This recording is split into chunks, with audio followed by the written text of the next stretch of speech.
જય શ્રી કૃષ્ણ મિત્રો, ક્રેવિસા મોટિવેશન ભક્તિ ચેનલ પર આપ સૌનું સ્વાગત છે। મંગળવાર, તેરસની તિથિ અને પ્રદોષકાળ, જ્યારે આ ત્રણેયનો સંયોગ થાય છે ત્યારે તેને શું કહેવાય છે?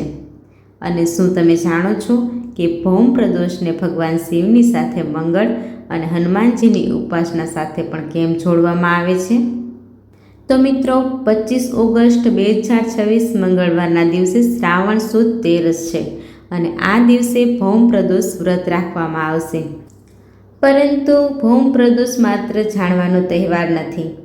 આ દિવસે પ્રદોષ વ્રત શું છે? ભૌમ પ્રદોષ કેમ કહેવાય છે?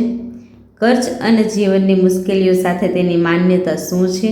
અને ભગવાન શિવની પૂજા કેવી રીતે કરવી? આ બધું આજે સરળ ભાષામાં જાણીશું। તો સૌથી પહેલાં જાણીએ પ્રદોષ એટલે શું। હિન્દુ પંચાંગમાં દરેક પક્ષની ત્રયોદશી એટલે તેરસની તિથિએ પ્રદોષ વ્રત માનવામાં આવે છે। એટલે સામાન્ય રીતે મહિનામાં 2 પ્રદોષ આવે છે, એક શુક્લ પક્ષમાં અને એક કૃષ્ણ પક્ષમાં। અને પ્રદોષનો સૌથી મહત્વનો સમય છે પ્રદોષકાળ એટલે સૂર્યાસ્તની આસપાસનો સમય। આ સમય ભગવાન શિવની ઉપાસના માટે વિશેષ માનવામાં આવે છે। પ્રદોષ પૂજાનું મુખ્ય ધ્યાન પણ સાંજના સમય પર હોય છે। તો ભૌમ પ્રદોષ શું છે? અહીંથી વાત રસપ્રદ બને છે। મંગળવારને સંસ્કૃતમાં ભૌમ સાથે જોડવામાં આવે છે। જ્યારે ત્રયોદશી તિથિનો પ્રદોષ મંગળવારે આવે ત્યારે તેને ભૌમ પ્રદોષ અથવા મંગળ પ્રદોષ કહેવામાં આવે છે। અને હિન્દુ પંચાંગ મુજબ ત્રયોદશી 25 ઓગસ્ટે સવારે લગભગ 6:20 શરૂ થઈને 26 ઓગસ્ટે સવારે 7:58 સુધી રહે છે। પ્રદોષ પૂજાનો સમય તમારા શહેરના સૂર્યાસ્ત પ્રમાણે બદલાય છે। ઉદાહરણ તરીકે, કેટલાક પંચાંગમાં 25 ઓગસ્ટે સાંજનો પ્રદોષ સમય લગભગ 7 થી 9:15 આસપાસ દર્શાવવામાં આવ્યો છે। એટલે ચોક્કસ પૂજા સમય માટે તમારા શહેરનું પંચાંગ જોવું સૌથી યોગ્ય રહેશે। તો ચાલો હવે જાણીએ ભૌમ પ્રદોષનું મહત્ત્વ શું છે। પ્રદોષ વ્રત મુખ્યત્વે ભગવાન શિવ અને માતા પાર્વતીની ઉપાસના સાથે જોડાયેલું છે। પરંતુ જ્યારે પ્રદોષ મંગળવારે આવે છે ત્યારે પરંપરામાં તેને મંગળ ગ્રહ અને હનુમાનજીની ઉપાસના સાથે પણ જોડવામાં આવે છે। આ કારણે ભૌમ પ્રદોષને ખાસ કરીને હિંમત, શક્તિ, મુશ્કેલીઓ સામે લડવાની ક્ષમતા અને કર્જમાંથી રાહત મેળવવાની પ્રાર્થના સાથે જોડવામાં આવે છે। પરંતુ અહીં એક વાત ધ્યાનથી સમજજો, ભૌમ પ્રદોષ કરવાથી કર્જ ચોક્કસ ઉતરી જશે એવી ગેરંટી શાસ્ત્રનો સીધો વ્યવહારુ વાયદો સમજી લેવી યોગ્ય નથી।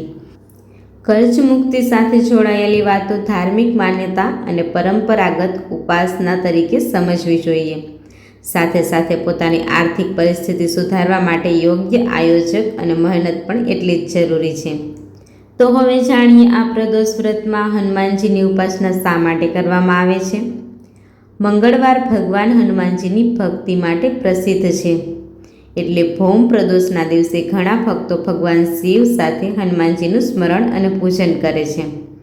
કેટલીક પરંપરાઓ હનુમાન ચાલીસા અને સુંદરકાંડના પાઠની પણ ભલામણ કરવામાં આવે છે, ખાસ કરી કર્જ અથવા અવરોધમાંથી રાહત માટેની પ્રાર્થના તરીકે। એટલે આ દિવસે એક સુંદર ભાવ રાખી શકાય, હે મહાદેવ, મને મુશ્કેલીઓ સામે લડવાની શક્તિ આપો, અને હે હનુમાનજી, મને હિંમત, બુદ્ધિ અને યોગ્ય માર્ગ પર ચાલવાની શક્તિ આપો। તો હવે જાણીએ ભૌમ પ્રદોષના દિવસે શું કરવું જોઈએ। સવારે સ્નાન કરીને સ્વચ્છ વસ્ત્રો પહેરી ભગવાન શિવનું સ્મરણ કરી વ્રતનો સંકલ્પ લઈ શકાય। પછી પોતાની શક્તિ અને પરંપરા પ્રમાણે ઉપવાસ પણ રાખી શકાય। પરંતુ દરેક વ્યક્તિ માટે એક સરખો ઉપવાસ જરૂરી નથી। સ્વાસ્થ્યની સમસ્યા હોય તો નિર્જળ ઉપવાસ કરવાની જરૂર નથી। પોતાની ક્ષમતા પ્રમાણે ફળાહાર અથવા સરળ ઉપવાસ રાખી શકાય।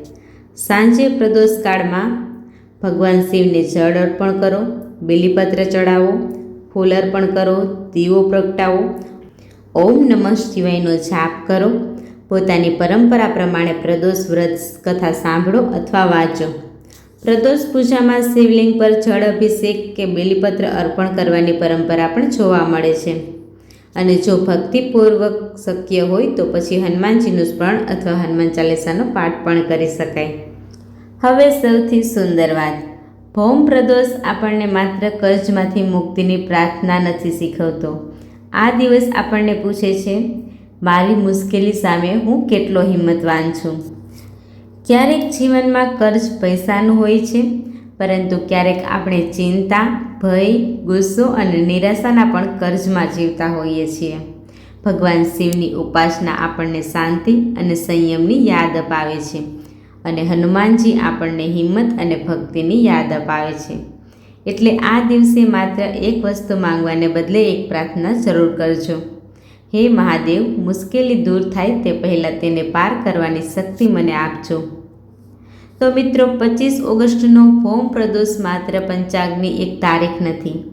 આ દિવસ છે ભક્તિનો, હિંમતનો અને પોતાની મુશ્કેલીઓ સામે ઊભા થવાનો. જો તમારા જીવનમાં પણ કોઈ આર્થિક મુશ્કેલી, ચિંતા કે મોટો અવરોધ હોય તો ભગવાન શિવના ચરણોમાં સાચા મનથી પ્રાર્થના જરૂરથી કરજો. પરંતુ સાથે એક સંકલ્પ પણ કરજો, હું મહેનત નહીં છોડું, ખોટા રસ્તો નહીં અપનાવું અને મારી મુશ્કેલીઓમાંથી બહાર આવવા માટે યોગ્ય પ્રયત્ન કરતો રહીશ. કારણ કે ભક્તિ આપણને માર્ગ બતાવી શકે છે, પરંતુ એ માર્ગ પર ચાલવાનું કામ આપણું જ છે.